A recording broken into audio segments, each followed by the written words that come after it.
To the indictment, the 59.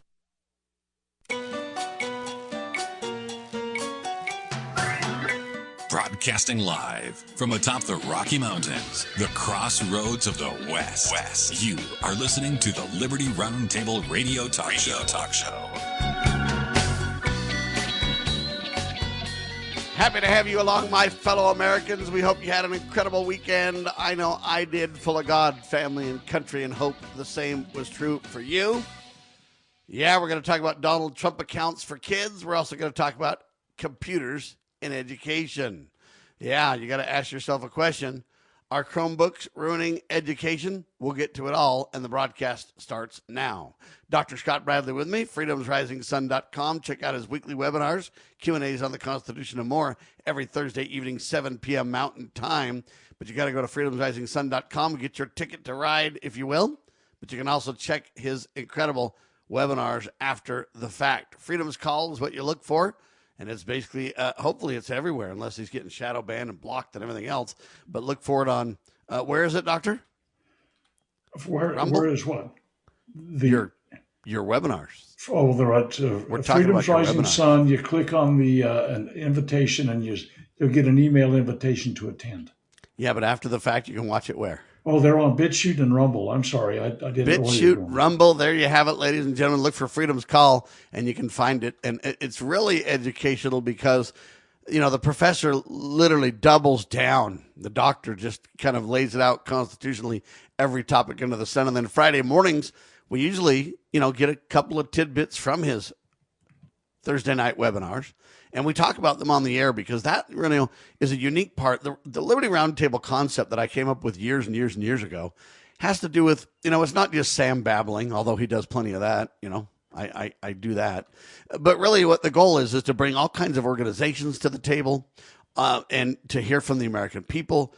This webinar that Scott does every week is really driven by the public asking questions. We the people pitching in, and then Dr. Bradley responds. And so we do that because it lets people, just the average American people, get their kind of word in edgewise on the show. We bring up their topics, things they're concerned about, things they're wondering about, things they want clarity on, or, sometimes they even don't really have a question, but they have a comment about a topic that's so vital, and their comment is so spot on. We use those as well. So without further ado, anyway. Check out Sam, I may just mention something here about that kind of reinforces what you just said. It's funny, not funny, I guess. It's really quite fascinating to me how many of the questions that come up are kind of harbingers of the next several days' news. And there are people that are paying attention. There's people that have got questions. And I don't know if I want to say absolutely shocked, but I'm amazed that the next day, so Friday morning, Saturday, Sunday, very often we see the subject matter that came up in the Q&A as being front and center on some of the the news channels, and so it's pretty interesting that either they're listening to us or maybe some people are listening to what's happening on to the point that they can ask questions about it before it hits the front pages. Well, and that just proves they're listening to us. They're also listening to other newsmakers, news the networks refuse to use, all over the place. The new media is taking center stage, and your point proves it. So that's kind of exciting as well. But we love to hear from the people. We love to talk to the people. We want to interact in productive ways, civil ways, but yet at the same time be very clear and hard-hitting on the news to make sure that everybody understands what's happening. I've got two big topics for the good doctor today. First one, Kevin O'Leary discusses Trump accounts with the NTV's Mary Otsu is her name. So Mary's a journalist, and she interviewed Kevin O'Leary. Just for everybody's understanding, Kevin O'Leary is a Canadian businessman. He's a TV personality. He's an investor. He's been, one of the keys for Shark Tank and many other kind of venues. And so they discuss these Trump accounts. Trump accounts are a proposal by Donald Trump. They say to give every child a government-funded, locked investment account at birth. They say this will allow long-term growth. They can make money. They can build, opportunity through long-term, gaining of interest, et cetera, instead of relying on short-term aid. So they're kind of assuming everybody's going to need help in the future economy. And that's kind of a big red flag that I throw up right now and saying, by Donald doing this, he's telling me that, you know what? People are going to be poor. Kids aren't going to have wherewithal. And the only way to stop the continued devaluation of the dollar and the third world country status we're kind of devolving into, sadly, would be to put these things in place by your government, right? But it reminds me a little bit of the Social Security program. How long will it be until Congress raids those accounts? That's another big concern. But let's listen to Kevin, because he does have a little bit of good news to some degree in this. Then we'll talk about it with the doctor. Beyond the call of duty, because he's providing it to every child that might have been born pre this period. And he's contributing over $6 billion. He's sort of leading the way corporately as an example, and I think it's fantastic what he's done. I really think that this is how a country heals itself. When it's broken and when Social Security is being questioned and the future of it being questioned, this is a pivot towards a different way of solving the problem, which makes so much sense. Most people understand the merit of this, even if they don't understand the inner workings of the market. You don't need to understand the inner workings. You just know that it's working for you. And that's 110 million people that don't have any plan for their future in America. There you have it. Kevin's pointing to Michael Dell of, the Dell Computer Company, who's putting in a bunch of money and really doubling down on this thing. And I really commend private sector people, philanthropists and everything else that are, deciding, hey, they want to be involved. My concern, though, is that the core of it is government created, government funded, government controlled. Yeah, big business are partnering with it. But again, it reminds me of the fascist idea where we say, hey, you own everything. You're in charge, private people. But yet the government's got its finger on the pulse or on the lever of everything related to it. So it's government controlled, supposedly privately owned. If they call these Trump accounts, it'll really be a government account with government putting money in, the taxpayers funding it. And then it'll be, big business adding money to the pie. And then Dr. Bradley warned of something right before the pause. Doctor, it sounds good. And in a way, it's better than just government. But at the same time, to me, this is riddled with concern. Well, we could spend the whole rest of this little gathering talking about this. It's wrong-headed in every single way, except this Dell thing. Now, I don't know if Dell is contributing to the general fund that'll go to everybody that gets an account, or what I suspect will happen is that you'll have private industry that will say, oh, if you work for our company and you have a kid, and by the way, I think the window for what Trump has proposed is, I don't look carefully at it, but it's probably 18 months born between this period and this period. I think it ends like on July 4th of this year, perhaps, or something. I mean, it's not an ongoing account kind of thing, but it is an extended period for every baby that's born, at least from my understanding, will get this government-funded account. I've got a lot of questions for it. It's like the source of all these It reminds funds. me a little bit of Animal Farm, though. Everybody's equal, but some people are just a little more equal there, Doctor. Well, that's maybe true, but here's one of the principal concerns is Article 1, Section 9, Clause 7. It says in that interesting little clause of just about two very fine lines that are in these little pocket constitutions you have, no money shall be drawn from the Treasury, but in consequence of appropriation made by law. Now, you mean Congress? I'd say again? Congress, you mean? Yeah. Who makes the yeah. laws? All legislative authority herein granted. It's in the legislative body. And I'm saying, where in tarnation does Trump think he can suddenly come up with $1,000 for every kid that's born during this window of opportunity? Now, the private money is an interesting kind of concept, and if businesses, and I suspect most of the donations for across the board industry-wise will probably be related to the employment of the parent.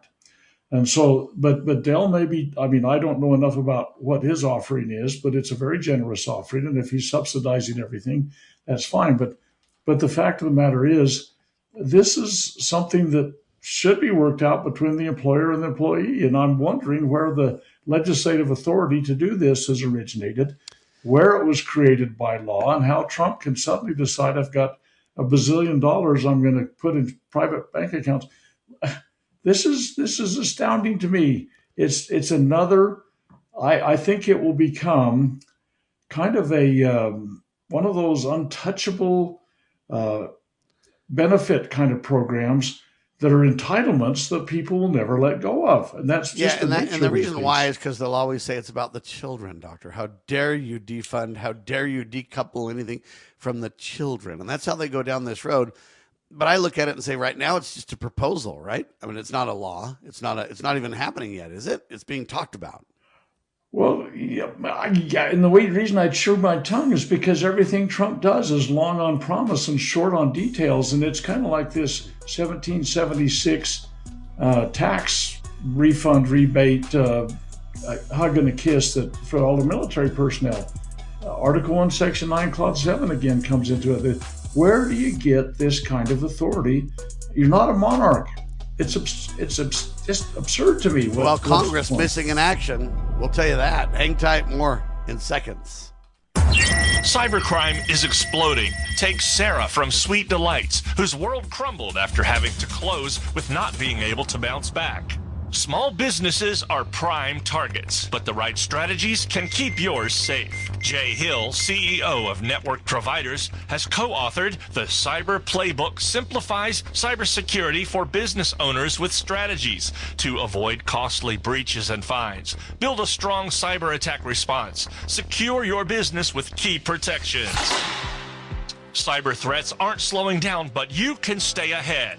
Protect your business. Ensure its security for tomorrow. Get the Cyber Playbook today at networkprovidersinc.com/cyber-playbook or call 385-446-5500 now.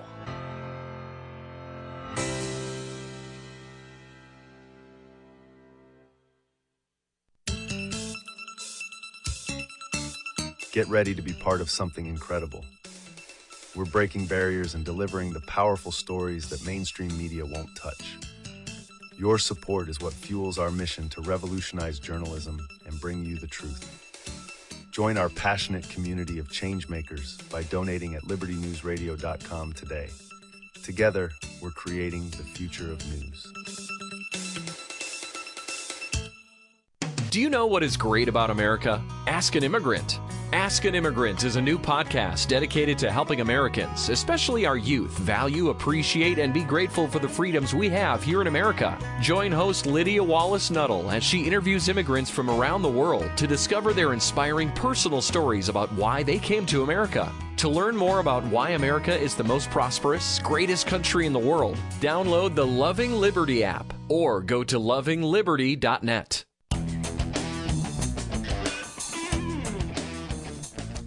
All right, we're talking about these Donald Trump accounts. They're called the Trump accounts. They're a proposal to give every child a government-funded locked investment account at birth, allowing long-term growth. They say it'll be awesome. Kevin O'Leary, well-known businessman, discussing Trump accounts with NTV's Mariatsu, and he's basically saying they're great. This is an awesome way that the country can heal. I think it sounds good on the surface, but when you dig in, you go, wait a minute, how do these government accounts get created? Congress didn't do anything yet. In fact, they're derelict in their duty and missing in action. Dr. Scott Bradley? Yeah, we haven't seen too much productivity. I mean, and you say, oh, well, how do you measure productivity? Well, it's the number of bills you get through, isn't it? No, it's not. It's the performance of delegated authority based upon the contract they all signed and took an oath to uphold. And if you look at their performance based upon that, they ain't accomplished much in the past year. I mean, Trump's been in just over a year now, a year and a week roughly. And I just, it almost seems like the legislature has been sitting there twiddling their thumbs and, they might come to work a lot, but they're also gone an awful lot. They leave town and they go out and they're going to be campaigning all this year, because they got this big election. Donald even has left his international efforts. Now he's campaigning. Nothing domestic for the American people, just international, and then go back and start campaigning. They're all campaigning. Well, that's the problem is I think, and that's based on the questions that we're getting when they, we do webinar stuff, and based upon, everything indicates that the Republicans are going to get spanked. come the November election, and everybody's going, "Oh, it's a long time till then." No, it's not.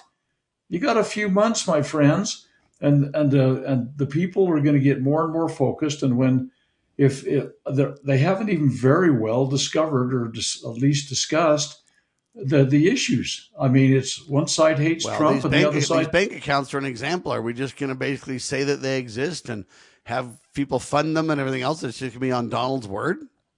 Oh, well, so far, like I say, long on promise. I mean, whether it's Greenland or whether it's Ukraine or whether it's the peace board or whether it's these funded things that we're redistributing your wealth to another generation. I mean, it's so astounding to me is that, yeah, we're robbing all the time future generations based upon our profligate spending. Now we're going to add to that spending, and the kids that are getting the accounts, maybe, just maybe, there won't even be enough in the account to pay the interest on what our big debt is. It's just, it just doesn't make any sense. There's no connect the dots going on at the senior level of management. Well, and where is the money going to come from? And they're already taxing us to oblivion. Okay, and Donald wants us to believe somehow magically he could put $1,000 in every kid's account. How long will that last for? And if it only lasts for a little bit, so you're telling me a little blip of people in the middle of something get these accounts? I guess I'm saying I don't see a long-term reality for this. I see nothing but stealing more from the taxpayers. Yes, the private sector, like Michael Dell, can put in a bunch of money, and that's to be commended, except for if you tie it to a parent's employment or something like that, then at some point only the few get it at the expense of the many. Whether it's private or government controlled, privately owned, or whether it's a government account. But my problem is every bucket of my money. If you're an accountant, you speak in buckets, right? There's a budget or a bucket for this, a bucket for that. Every bucket's getting controlled by the general government pretty soon. It'll be like, I got to have an HSA for my health care. I got to have a child, Trump account for my child. I got to have there's an account that relates to my IRS taxes. There's an account related to my 401k or my IRA or my this or that. And it really seems like government wants to control every stream of my income virtually by edict, by mandate, by law, by control, by downstream, because oftentimes Congress launches something and then these agencies, make their own decisions and make their own rules and laws. And unconstitutional is all get out. We thought that got repudiated a year or so ago when they got rid of, I can't remember what it's called, but they got rid of the government allowing that to happen. But yet it's continuing. No one's really getting arrested. None of these programs are being stopped. So every bucket of my money is going to be controlled if we let this continue, Doctor. Well, there's so many things about this. For example, I'd like to just control my own bucket. Let me go do that. Oh, wow. But if you have these established accounts, okay, so they're probably going to be reported on year by year to the IRS on your tax status. So you're going to find that everybody knows every account and wherever it is at all times, and they're always accessible to prying eyes and prying potential government programs. The big problem, one of the big problems we've got is most of the time to the legislature, we look to them as a resource source, and we're not totally tapped. We're not totally allocated. And so they're looking for another way to get deeper in our pockets, ultimately and finally, and they'll have access to every single aspect of our lives, health insurance, car insurance. I mean, you get pulled over by a police officer, they've got access to your insurance records. And we've talked about some of these integrating kinds of software that as they take your license plate number, they do a lookup on everything else that has to do anything with you. It is just astounding. Like I say, let me earn my bucket, and then let me go spend my bucket the way I want to, and quit having government have to take a piddling little here and a piddling little there, and pretty soon its whole buckets of everything has been absconded with. And it's like this Somali nonsense that's going on in so many states, and it's just not Somalis. They have free money. Oh, just apply for grants. And first thing you know, it's like, well, if there's free money out there, let's take two. And before you know it, there's people that are taking, and none of it's justified. None of it is legal.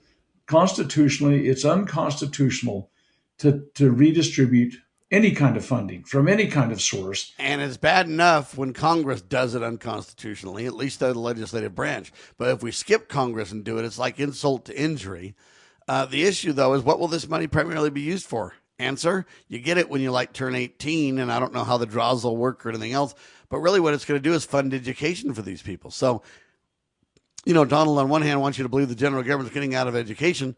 They'll get out of education. They'll just assign half the critical components to other departments and pretend they've got out of education, but then they'll control the money, which will eventually relate to education. They're not getting out of education at all, and this is somewhat proof. That's primarily what the money will be designated for, and eventually controlled to be, hey, here's your education fund, kid.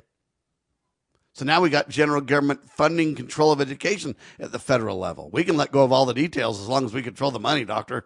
Well, isn't that the con game? Well, that's the way wars are fought and everything. They control their money. It's interesting to me, one good benefit, I don't know if I'm just looking for a little lemonade out of this thing. People, if they really put the pencil to it, or calculator, because most people don't use a pencil anymore, and say, okay, I get $1,000 when I'm born. By the time I'm 18, how much is that going to be worth at 2% interest in my credit union? I mean, it's pretty skinny resources that are coming in on interest on a $1,000 deposit, and you're going to find that people are going, holy cow, I lost more to inflation than I did. Inflation and taxes probably ate up all the interest anyway. So, and then you're going to have fees for people to administer the account. Then they're going to have downstream. I don't know who's going to manage all these accounts. Is it going to be a new government agency? But somebody eventually will make these, internal departmental rules and guidelines and regulations. And I mean, think about a 401k. Everybody applauded that. But now you got to be 59 and a half. Just think about that. You'll be 59 and a half to start tapping your 401k, doctor, if you have one. And so 59 and a half, let's see, I'm 58. I'll be 59 in July. So come January 27, I'll be 59 and a half. I can start tapping at my 401k there, doctor. Where do they come up with this stuff? It used to be 62, you retired. Now it's like, you can get Social Security at 62, but don't take it till you're like 70, because that's when the real payouts happen. And now they're just basically up in the ages. Pretty soon they'll be like, hey, you can take your account at 18, but, it's about to go bankrupt. You can't take your account until you're 21 now. It's just all that kind of stuff where I just go, the devil's in the details for sure, doctor. Well, there are no details as part of the problem. Not yet, but there will be. And I doubt Congress or anybody in the legislative authority will be making up those details. You're probably right. And the fact is, is your income from that taxable now, or is it going to be untaxed or whatever by the time you're 18? It's kind of like tax on Social Security. And then suddenly entitlement programs raise their ugly head, and suddenly everybody can't live without it. And it's kind of like these Obamacare subsidies that they shut the government down for the length of time that they did, where it's like, oh, no, you can't take this away from us. We deserve this. And these kind of things are just, it's kind of like I say, the devil's in the details. And once the seed gets planted, the weed gets pretty tall. There you have it, ladies and gentlemen. Kevin O'Leary is being pretty positive about Michael Dell chiming in, and no doubt the private sector and business should be investing in the next generation. That's where their employees are going to come from. So I don't have any problem with organizations on a charitable, left alone outside of government to support children, whether it be through internships or whether it be through apprenticeships or, all those things are good. But when it's all controlled by the government, we pretend this is private sector and we pretend this is awesome. But I'm telling you, it's going to be another government boondoggle program that we're going to wish we could end. Then there'll be a politician that'll promise we'll end it, but it'll never happen. It'll just morph into a more sinister plan, which is what I see education doing in this case. You're going to have government now with these accounts controlling education, which means education will cost more because everybody will have some money, right? And we just continue to exacerbate and make the problem much worse. All right, when we get back, I want to talk about Chromebooks. They're ruining education, many people claim. I personally agree they're correct. We'll talk about the pros and cons. We'll talk about just technology in education for that matter. Dr. Bradley with me, freedomsrisingsun.com. You're watching Liberty Roundtable Live.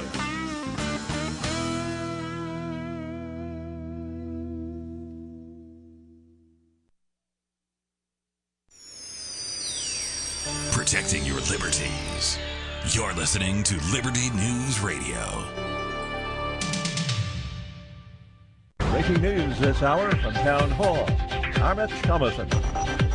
Another weekend, and it was another wintry blast for parts of the South. Along the coastal Carolinas, they're digging out from at least 1.5 feet of snow, and then there's the bitter cold. Temperatures plunged into the 20s in the Florida Panhandle, the 30s in South Florida. Well, this is Groundhog Day, and nowhere is it a bigger day than in Punxsutawney, Pennsylvania. There is a shadow here on my ground. 6 more weeks of winter abound. Phil, the famous groundhog, did see his shadow, and that means 6 more weeks of wintry weather. The Kennedy Center in Washington will be closing for a couple of years for a big makeover. The president has complained that D.C.'s Performing Arts Center is tired, broken, and dilapidated and needs an overhaul. He announced on social media that the center will close on July 4th and construction would begin. Since taking office last year, the president has installed himself as chairman of the famed Kennedy Center and added his name to the facility. In recent months, there's been a wave of cancellations by leading performers, musicians, and groups. Greg Clugston, Washington. There are hints that the meteoric rise in precious metals prices could be over. The price of gold in Asian markets tumbled up to 9%. Silver saw a similar decline. Gold and silver are normally considered safe investments in times of political and economic uncertainty. They also become more attractive when low interest rates and a weak US dollar make other options, such as stocks and bonds, less appealing. And that's the BBC's Nick Marsh. House Speaker Mike Johnson says he's confident the House will soon, perhaps as early as tomorrow, pass a spending bill ending the current partial government shutdown. Watching Wall Street, the Dow is up 185 points. More on these stories at townhall.com. Have you noticed losing weight is harder than it used to be? You're eating better and exercising, but the scale barely moves? The real problem isn't willpower, it's metabolic dysfunction. And standard dieting just makes it worse. PhD Weight Loss has helped thousands fix the root cause of stubborn weight. Take their free metabolic assessment at fixmyweightloss.com. Fixmyweightloss.com. It's quick, personalized, and shows why your body is resisting weight loss, so you know exactly what to fix. Visit fixmyweightloss.com. That's fixmyweightloss.com. The stock market is at an all-time high. The dollar is under pressure, and leading economists are warning that the global financial system is changing. Call Advantage Gold at 800-900-8000 right now to get your free gold investment guide, plus your free copy of economist Ken Rogoff's book, Our Dollar, Your Problem. Find out about a tax and penalty-free rollover in 2026. Gold and silver can surge when the economy shifts, and they don't wait for permission. Consult your financial advisor before investing. Call Advantage Gold at 800-900-8000. In the medical field, IT security is crucial. Our highly skilled consultants are HIPAA certified and have 20-plus years of experience servicing medical clinics, billing, and supply companies. We offer comprehensive endpoint protection, guarding your computers and servers against all stages of threats. And with our 24/7 monitoring services, you'll never worry about extensive downtime again. Ready to level up your IT support? Call 801-706-6980 today and discover how great IT services can be with managed IT services. Step into the boots of the American West with Range Magazine, where grit meets grace. This is a front row seat to the stories, struggles, and triumphs of ranchers, farmers, and stewards of the land. From jaw-dropping photography to no-nonsense reporting, Range brings you the untold tales of life on the range. Whether you're a city dweller with a cowboy's heart or living life where the pavement ends, Range speaks to the soul of the West. Subscribe today at rangemagazine.com. Abby Johnson was once director of a Planned Parenthood clinic in Bryan, Texas. After a moral crisis, she quit, and now she campaigns against what she once endorsed. They implement abortion quotas in all of their clinics. What do you mean quotas? You have to perform a certain number of abortions every month. One of the reasons that I left... Are they explicit about that? Yes. It's in your budget, right there on the line item. One of the reasons I left Planned Parenthood was because in a budget meeting I was told to double that abortion quota. And for me, as someone who had spoken to the media and had said, you know, we're about reducing the number of abortions, we're about, you know, prevention, all of these other services, I was shocked to hear since this. You actually worked at a Planned Parenthood, give us some sense of the relative number of abortions.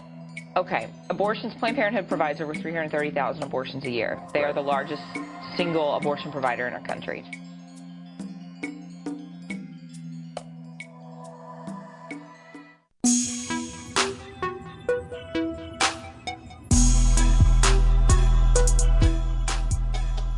Back with you live.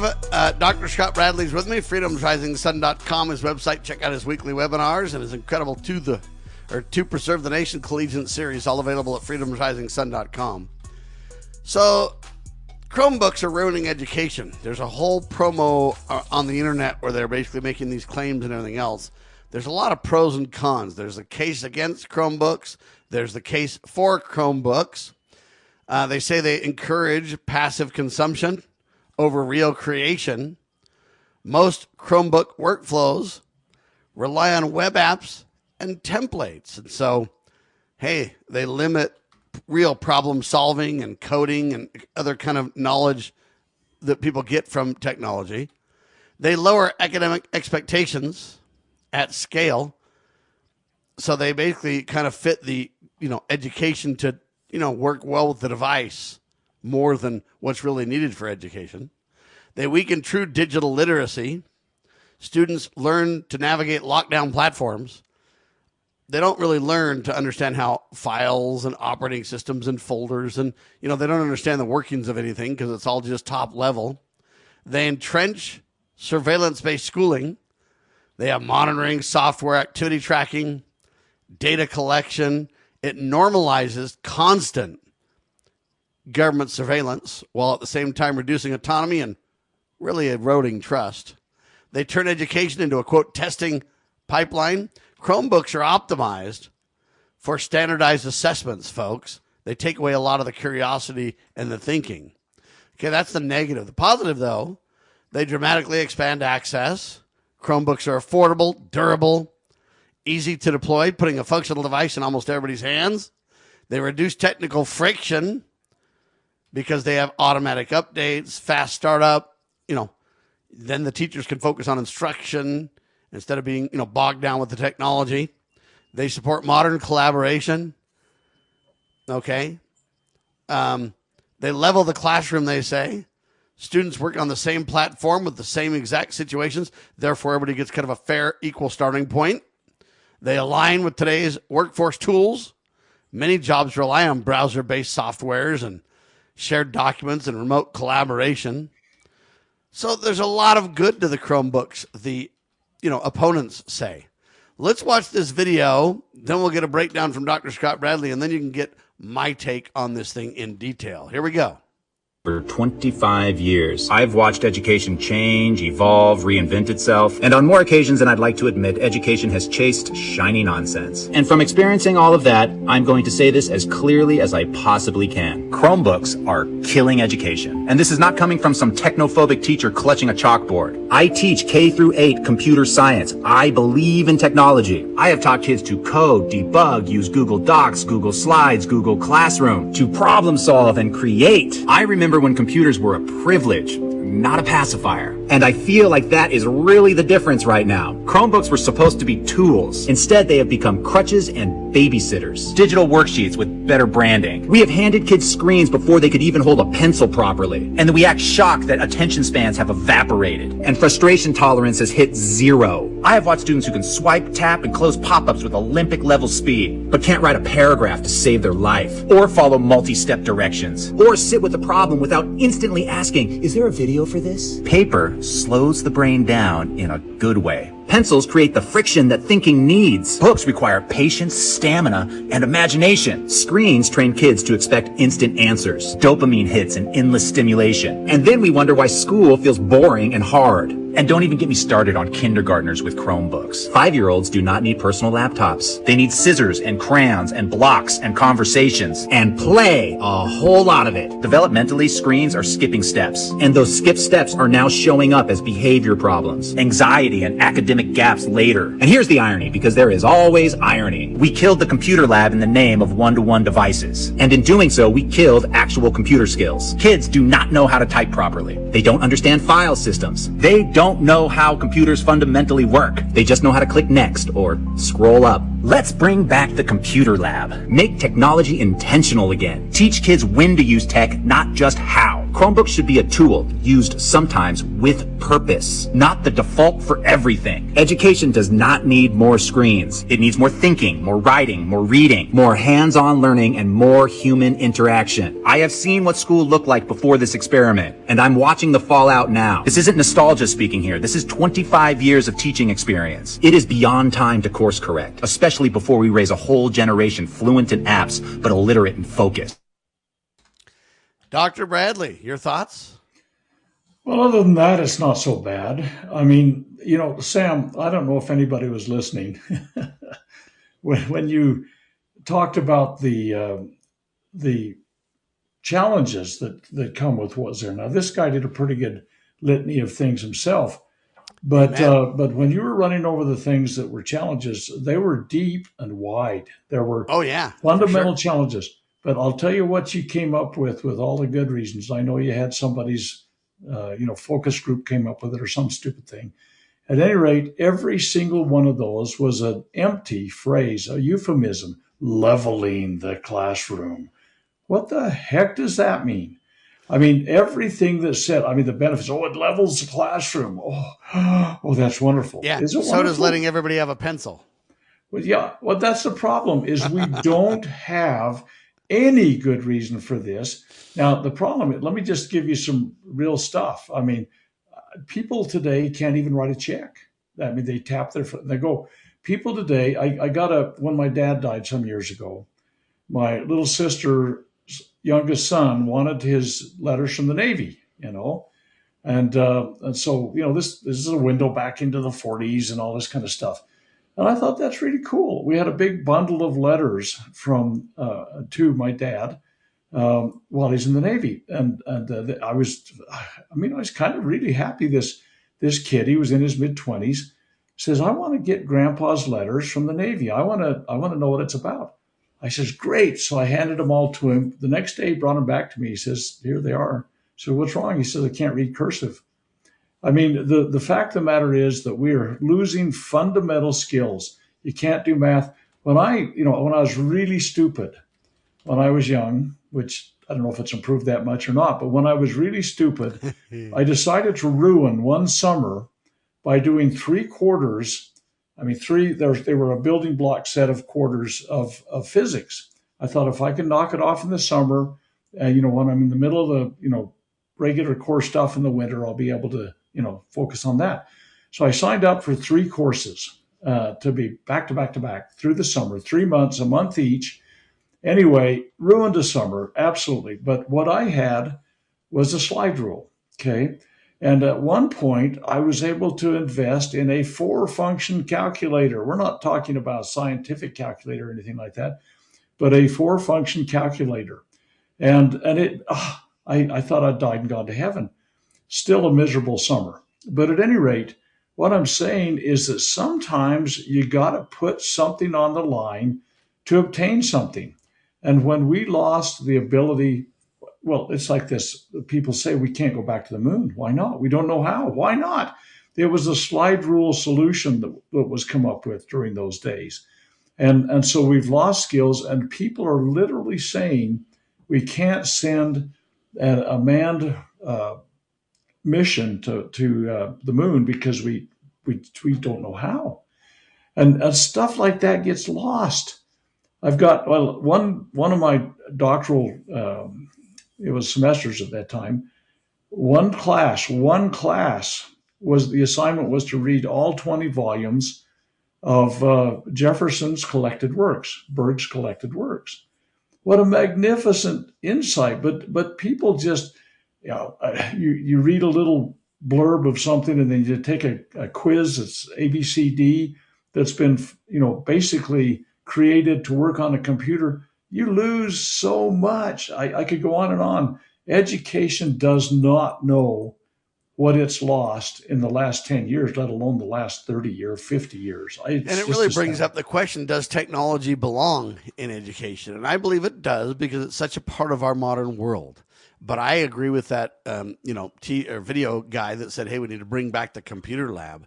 We need to teach people the fundamentals of computers. But we also need to make sure that when kids are too young, it's okay to have a, keyboard typing class so they learn how to type. It's okay but we don't need computers in math. We don't need technology in every subject. You don't need technology in history and math and science and literature. And, you don't need it. In fact, you're better off without it. And I know they'd say, well, to scale, you can get, all these things on the computer and roll it out to everybody all at the same time. And, I can see some minimal advantages. As you wisely point out, the pros are very minimal. They're babble, really. And the negatives are huge. So children need to learn to have conversations. They need to learn to play with blocks. They don't just need to doom scroll from the second they're born right on through. Kids are taught, well, the babysitter's the technology. And that's one of the big criticisms is that, hey, so we need to really think about this. I also don't like technology using one platform. So, teaming up with Mac or teaming up with Google or Apple or this or that. Hey, if you're going to do computers in the later schools, it's like you can't use a calculator for math until you learn how to do it longhand. We need to have that mentality. We'll talk about it more in seconds. Liberty Roundtable Live. Are you ready to stand up for your community and support your local sheriff? Join the Constitutional Sheriffs and Peace Officers Association and become a vital member of the Sheriff's Citizens Posse. At cspoa.org, we empower citizens like you through weekly webinars, arming you with the knowledge to back your constitutional county sheriff. Together, we can uphold our Constitution and ensure liberty and justice for all. Your community needs you now more than ever. This is a battle between truth and deceit. A battle between forces that would enslave this country in darkness and between a media that wants to present you with the truth. We are being censored. America's news outlets no longer provide the truth. 90% of news outlets in the United States are controlled by 6 corporations. The mission of the Epoch Times is to chase the truth, to ground all statements in fact. TheEpochTimes.com. As a parent, is receiving a faith-based, character-focused education for your children difficult to find? Do you believe that godly principles should be a central component in your child's education? Imagine a school where faith and integrity are at its center, where heritage and responsibility instill character. For over 40 years, American Heritage School has been educating both hearts and minds, bringing out academic excellence. This is the school where character and embracing the providence of a living God are fundamental, where students' national test scores average near the 90th percentile. With American Heritage School's advanced distance education program, distance is no longer an issue. With an accredited LDS-oriented curriculum from kindergarten through 12th grade, your children can attend from anywhere in the world. American Heritage School will prepare your child for more than a job. It will prepare them for life. To learn more, visit american-heritage.org. That's american-heritage.org.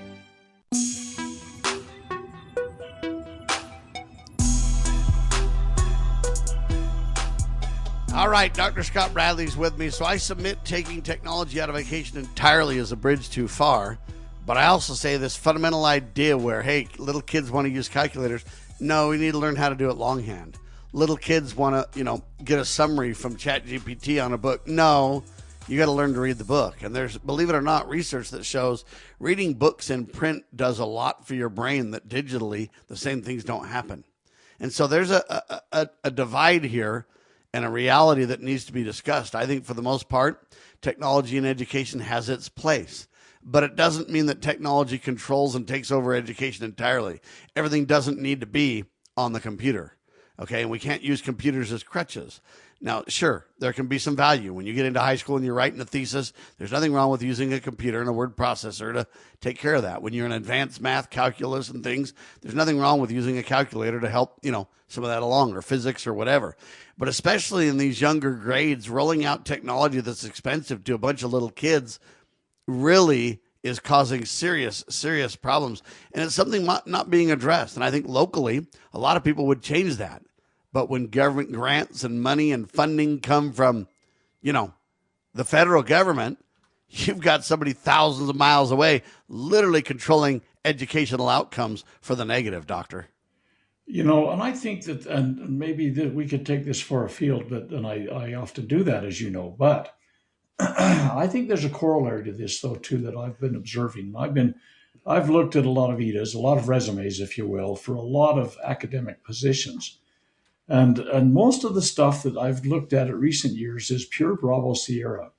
It is being created by AI using euphemistic terms for just they're psychobabble. There is really nothing that's coming out. I remember recently reading a woman's her proposal for how she should handle if she got the assignment as a university president. I mean, we're talking about the pinnacle of the university academic world when you're a university president.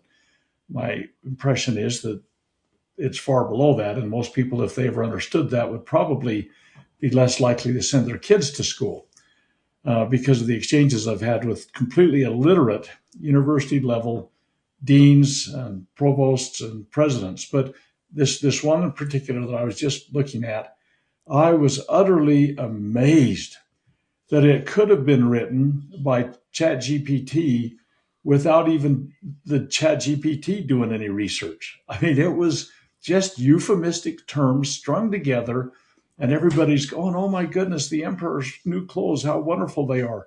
But they're not.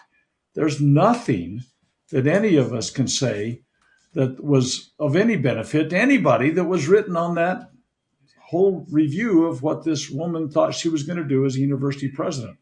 I don't know how the people that are supposedly running the education can possibly expect to educate the kids when they themselves are lost in the woods.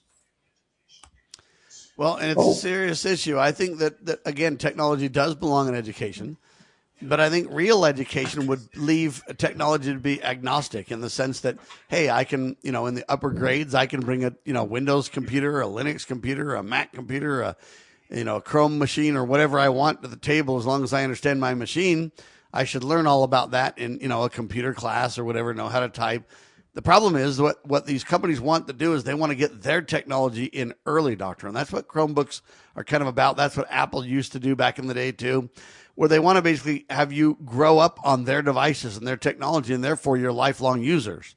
And eventually then, hey, those people become bosses of companies and they mandate, hey, I love Chromebooks. I grew up on a Chromebook. You need to have a Chromebook in your workplace.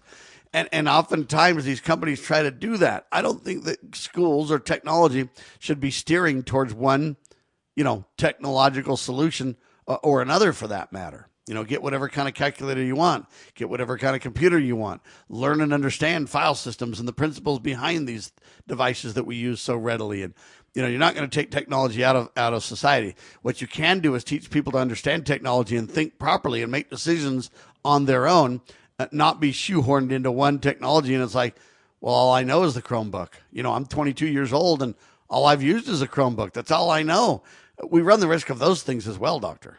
Well, absolutely. But before we leave this subject, and I know we're again running out of time as usual, there's another really, really, really, really critically important discussion that should happen with this technology issue, with the ubiquitous nature of pornography and social media platforms that are, there's everything from the very darkest to the dark web and clear on through, what supercomputers can do, trying to do a genome mapping, whatever. But the fact of the matter is that most of these kids, when they get technology in their hands, it's not much more than a matter of days, maybe even hours or even minutes before they have been, click, click, click. And pretty soon you've got a really, really destructive element of society that they're being exposed to. And I don't know if there's truly a way to inoculate the kids and or prevent through some kind of firewall or something.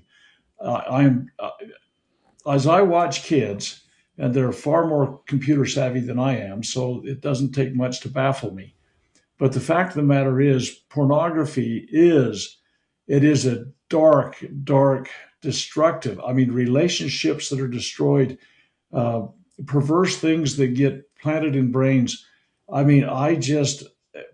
me, it's something that I don't think we spend enough time preventing, because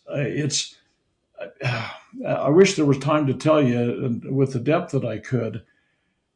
Someone that had worked with an awful lot of young men was counseling with one of my granddaughters because my granddaughter's a sweet, beautiful, lovely, amazing girl, and they were concerned, and they said that 97% of the young men that they had worked with were addicted to pornography. 97%.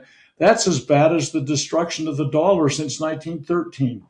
If 97% of these guys, and we're not talking about gangsters and thugs, we're talking about guys that ostensibly were, fine, upstanding young men. If that is that deeply entrenched in our youth today, I'm very concerned about the moral standing that we can even hope to prepare for the return of our Savior. So, well, you're right about that. And, I'm writing a book, as you know, Doctor. And the book that I'm writing is about done. It's called A Clarion Call for Civility. And in that book, I talk about the importance of character. And you cannot create character by mandate, by law. You can force people to do things or not do things temporarily. But the only way that real character is built, the only way people really gain a moral relevancy and a moral stand is if they're taught that in their home by their parents and things. And so part of the concern that I have is this technology controlled by the government schools. They're going to put things on your computer that they want you to consume, learn about, promote, and they're going to deny things on computers. So my book, for example, would never be read, for example, in these schools. And so it's not only a framework of technology we're talking about, but it's what will be fed to them in the consumer world that we're in via this technology that's of greater concern. Even so, certain books will be on the machine, certain books won't be, and then it's like, Johnny, you can pick from these 5 books on your computer. Whoa, hold on, wait a minute. Okay, and so we're really losing a lot of our autonomy, and we've really got to take it back to the local level. And these computers on the that are consistent, or whatever you want to say, ubiquitous across education, and then funded by and controlled by the government, pretty soon it'll be like, yeah, you're allowed to buy a computer out of your Trump account. See? And all I'm telling you is we are going down a road that education will not even look close to what it was once when we were growing up. And I know it was different when I grew up than even when Dr. Bradley grew up. But I'm just telling you, in my opinion, dumbing down of education is accelerating, and they are using Chromebooks and other technologies to ensure that you don't think, you just do step A, B, C, D as you're told, and you don't get to think kind of outside of that framework they gave you. And that's very concerning, Doctor. In every way, it's a form of grooming, in my opinion. It can be any kind of grooming. It can be grooming into socialism or into pornography or into anything that they want to formulate. By the way, and I know we got to end in nanoseconds here almost, I'll just give a plug. There's a book that almost nobody's ever heard of. It was written by a magnificent guy that should have been the poet laureate of the United States. His name is, write this down, E. Merrill Root. He's a brilliant thinker, eloquent, and very, very knowledgeable about moral character and everything. And the book that I recommend to every kid, every mom, every dad is America's Steadfast Dream. And where you talk about, it came to my mind when you were saying, here's the 5 books that come on your computer, whatever. This is a book that decades ago I had trouble finding, even in a library, because they were all being cast off. And so if E. Merrill Root's book, which is America's Steadfast Dream, which is about the moral characters, has stuff in there like, for the young man looking for a wife, for the young woman, what she should expect in a husband. All of these things that used to be talked about were expunged from the libraries probably at least 30 years ago. Where do you think you're going to find? You can still find it, by the way, I'm guessing, if you went someplace to a used bookstore. But deep thinkers, some of these great authors, are just going to be ignored for Catcher in the Rye or some stupid thing. Well, I can say this. E. Merrill Root's book, America's Steadfast Dream. Yep, that's it's nothing but a book or a vision worth defending, folks. It's something to really understand and learn about. For Dr. Bradley and Sam Bushman, hopefully this couple of segments here on TV are beneficial. Think about your child, know how much you love them, and know God loves them even more. and then take a stand and say, hey, for my children's education, I'm going to take back education. I'm going to teach them to think. I'm going to teach them the fundamentals before they ever get technology involved on a day-to-day basis. Thanks so much. I'm Sam Bushman. God save the Republic of the United States of America.